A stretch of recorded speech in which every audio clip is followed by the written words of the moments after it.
My name's Nick, and I'm going to show you how to remove the back cover and the main board for this Sony with model number XBR-43X800G. First thing we want to do is lay the TV screen facing down on our table. Next, we have the 4 screws underneath the legs that we'll need to remove, and the legs should slide out. Next, we'll remove the perimeter screws.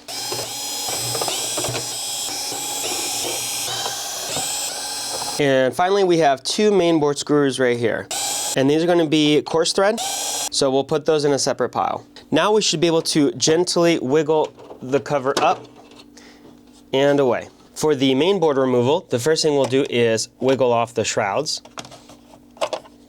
Then the connectors down here. And there's a little tab we're going to push in right here in the center. And at the same time, we'll wiggle out the cable. For these ribbons, they're a little bit tricky. There are 2 black tabs on the sides that we are pressing in.